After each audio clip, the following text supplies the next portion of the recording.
Nagarjuna Sagar dam వద్ద రెండో రోజు కూడా హైటెన్షన్ వాతావరణం కొనసాగుతుంది. డ్యాంకు ఇరువైపులా ఇటు తెలంగాణ అటు ఆంధ్ర పోలీసులు భారీ సంఖ్యలో మోహరించారు.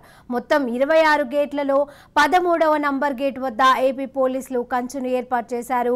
కృష్ణా రివర్ వాటర్ బోర్డు నిబంధనల ప్రకారం 13వ నంబర్ గేట్ వరకు తమ పరిధిలో ఉంటుందని చెబుతున్నారు పోలీసులు. అందుకే ఈ పరిధి వరకు కంచె ఏర్పాటు చేసినట్లు చెబుతున్నారు.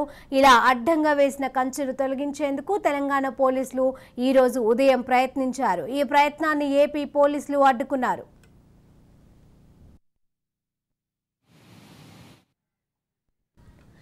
ఈ క్రమంలోనే సాగర్ కుడి కాల్వ ద్వారా ఏపీకి నీటి విడుదల కొనసాగుతోంది. దీనిని అడ్డుకునేందుకు ప్రయత్నం చేస్తున్నారు తెలంగాణ పోలీసులు. నిన్న తెల్లవారి మొదలైన ఈ ఉద్రిక్త పరిస్థితి ఈ రోజు కూడా కొనసాగుతోంది. నాగార్జున సాగర్ కంట్రోల్ రూమ్ ను ఐజీ స్థాయి పోలీసు ఉన్నతాధికారులు తమ స్వాధీనంలోకి తీసుకొని పర్యవేక్షిస్తున్నారు. నిన్న 500 మంది పోలీసు సిబ్బంది ఉన్నప్పటికీ ఈ రోజు 1500 మంది పోలీసు బలగాలు మోహరించారు. నిన్న తెలంగాణలో పోలింగ్ కారణంగా ఎలక్షన్ విధులకు హాజరైన పోలీసులు ఉదయం నాగార్జున సాగర్ ప్రాజెక్టు వద్దకు చేరుకున్నారు.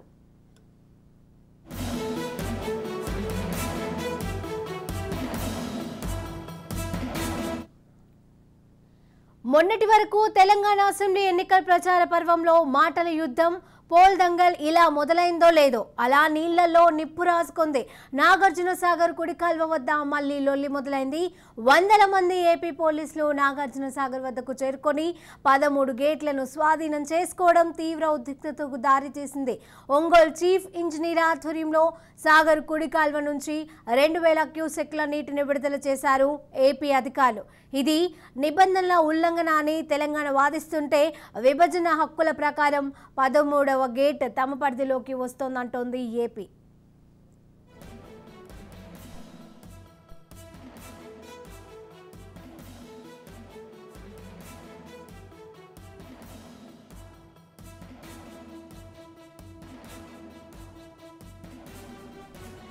నాగార్జున సాగర్ దగ్గర హైటెన్షన్ స్పందించారు కేంద్ర మంత్రి, Telangana BJP chief Kishan Reddy. AP సర్కార్ది దుందుడుకుడు చర్య అని ఖండించాలాయన. అయితే సాగర్ దగ్గర గలాట ముమ్మాటికి శాంతి భద్రతల సమస్య అన్నారాయన. ఇలాంటి ఘటనలు పునరావృతం కాకుండా చర్యలు తీసుకోవాలని కేంద్రానికి లేఖ రాస్తామని అన్నారు కిషన్ రెడ్డి. సమస్యలు ఏమైనా ఉంటే చర్చల ద్వారా పరిష్కరించుకోవాలని సూచించారు. ఆంధ్ర తెలంగాణ పోలీసుల మధ్య ఘర్షణ వాతావరణం దురదృష్టకరమని అన్నారు. సిపిఎం పోలిట్ బ్యూరో సభ్యులు బి రాఘవులు గతంలో కూడా ఇలాంటి సంఘటనలు జరిగాయని అన్నారు.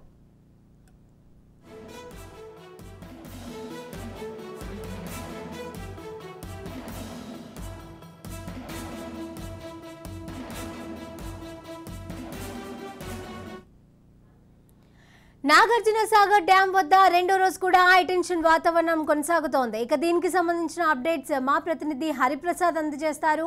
హరిప్రసాద్. శిరీష, నాగార్జున సాగర్ డ్యాం పైన హైటెన్షన్ నెలకొన్నది. నిన్నటి నుంచి కూడా అంటే నిన్న రాత్రి నుంచి ఏపీ పోలీసులు చొచ్చుకొని వచ్చి ముళ్ళకంచె వేశారు. మొత్తం నాగార్జున సాగర్ డ్యాము 26 గేట్లు ఉంటాయి. 13 గేట్లు తెలంగాణ వైపు, 13 గేట్లు ఆంధ్రప్రదేశ్ వైపు. అయితే తెలంగాణ విడిపోయిన సందర్భంలో చేసుకున్న ఒప్పందం ప్రకారము కృష్ణా పరివాహక ప్రాంతం అంటే కృష్ణానది పైన నిర్మించిన ఏవైతే రిజర్వాయర్లు, డ్యామ్లు ఉన్నాయో ఆ రిజర్వాయర్ డ్యామ్లు శ్రీశైలం మెయింటెనెన్స్ ఆంధ్రప్రదేశ్ ప్రభుత్వానికి వెళ్ళింది. నాగార్జున సాగర్ మెయింటెనెన్స్ తెలంగాణ ప్రభుత్వానికి వచ్చింది. ఇక చిన్న చిన్న డ్యాములకు సంబంధించి అటొకటి ఇటొకటి మెయింటెనెన్స్ అయ్యే విధంగా మొత్తం ఒప్పందం కూడా జరిగిన నేపథ్యంలో 2014 ఎప్పుడైతే తెలంగాణ రాష్ట్రం ఏర్పడిందో ఆ తెలంగాణ రాష్ట్రం ఏర్పడిన సంవత్సరం 2014లో అప్పుడు ఐజీ స్థాయి, డిఐజీ స్థాయి పోలీసులు కూడా ఇలాగే చొచ్చుకొని వచ్చి బలవంతంగా కుడికాల్వకు నీటిని విడుదల చేసే ప్రయత్నం చేశారు. ఆ నేపథ్యంలో ఇక్కడి నుంచి కూడా పోలీసులకు, అక్కడి నుంచి పోలీసులకు కొంత రణరంగం సృష్టించబడింది. కొంత ఐజీ స్థాయి అధికారులకు కూడా గాయాలయ్యాయి. ఆ తర్వాత రెండు ప్రభుత్వాలను కేంద్ర ప్రభుత్వం కూర్చోబెట్టి మాట్లాడించి మొత్తం సెటిల్ చేసింది. అయితే ఈ నేపథ్యంలో అప్పటి నుంచి ఇప్పటి వరకు ప్రతిసారి కూడా నాగార్జున సాగర్ డ్యామ్ కు సంబంధించి రిజర్వాయర్లు పుష్కలంగా నీళ్లుంటాయి. కానీ ఈసారి కృష్ణా పరివాహక ప్రాంతాల్లో సరైన నీళ్లు లేకపోవడం వల్ల ఈసారి డెడ్ స్టోరేజ్కి వచ్చింది.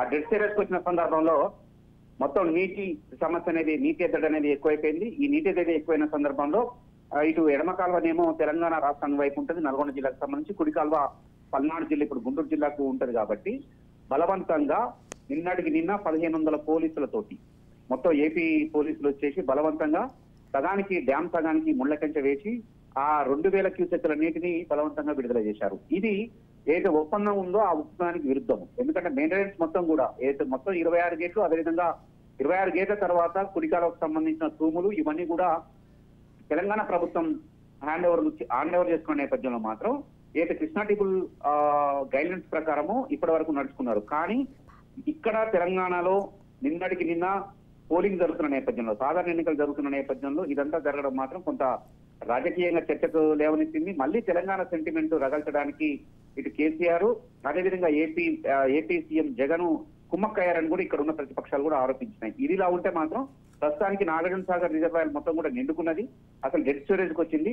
డెడ్ స్టోరేజ్ కి వచ్చిన సందర్భంలో రేపు మార్చి, ఏప్రిల్, మే, జూన్ ఈ 4 నెలలు కూడా చాలా కీలకం ఇటు ఇరు రాష్ట్రాలకు కూడా.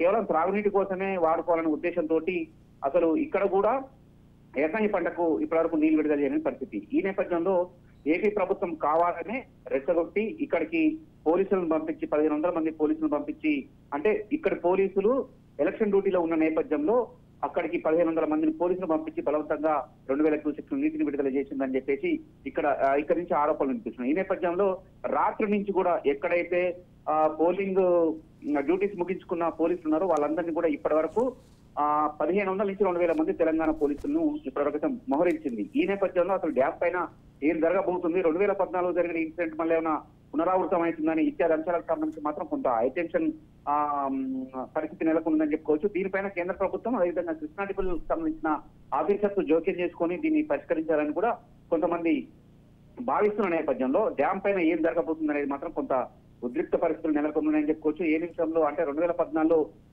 పోలీసుల దాడులు చేసుకున్నారు. రాత్రి కూడా తెలంగాణ పోలీసుల పైన చేయి చేసుకోవడం జరిగింది. కొంత స్వల్ప గాయాలు కూడా అయ్యాయి ఇక్కడ టీఎస్పీఎస్కి సంబంధించిన పోలీసుల పైన. ఈ నేపథ్యంలోనే అట్నుంచి 1500 మంది పోలీసులు, ఇటు నుంచి 1500 మంది పోలీసులు మోహరించిన నేపథ్యంలో ఎక్కడైతే 13వ గేట్ దగ్గర ముళ్ళకంచె వేశారా, ముళ్ళకంచెను తీయించడానికి కేంద్ర ప్రభుత్వం నుంచి ఇప్పటికే దీనికి సంబంధించిన అధికారులు కూడా రంగంలోకి దిగినట్టుగా అది కూడా తెలుస్తా ఉంది.